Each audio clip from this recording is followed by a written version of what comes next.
Souffle du 22 janvier 2024, Corvée.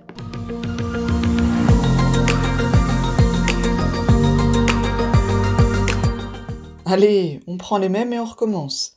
Lessive, vaisselle, conduite, papier, poubelle à sortir, j'en passe et des meilleurs. Que l'on me présente immédiatement celui ou celle qui pousse des cris de joie à la vue d'une pile de linge à laver et repasser. Elles reviennent tous les jours, ces corvées, mais ça n'est pas pour autant qu'on prend plaisir à les remplir. Et pourtant, si la clé était justement là, un petit changement de regard pour un quotidien plus en douceur.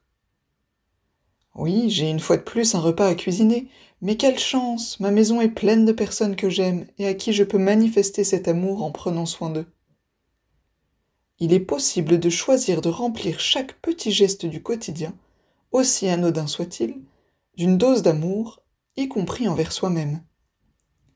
J'habite seule et je n'ai pas grande motivation à cuisiner uniquement pour moi, mais je peux choisir aujourd'hui de faire un effort et de me préparer un bon petit plat pour me faire du bien. Je peux m'offrir ce cadeau. Attention, il ne s'agit pas de vivre dans un monde de bisounours, et il est évident que la proportion à se réjouir diminue à mesure que le nombre de corvées augmente. Mais nous avons le choix de mettre une petite dose de bonne humeur et d'amour plutôt que de subir nos fardeaux du quotidien.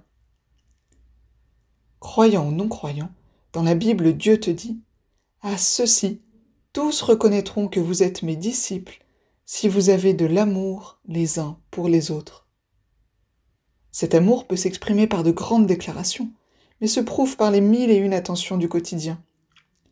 Alors pense-y la prochaine fois que tu te bats contre une paire de chaussettes sales qui traînent. Voilà une occasion unique de prouver ton amour à ceux que tu aimes et à Dieu. Voici une proposition de 3 petits pas pour un quotidien plus doux sous le regard de Dieu. Premièrement, choisir une corvée que tu rechignes systématiquement à faire et décider de la faire une fois, avec le sourire et par amour. Qui sait, cela pourrait peut-être te donner le goût de recommencer. Deuxièmement, penser à un bienfait reçu aujourd'hui et prendre le temps de te réjouir de la chance que tu as.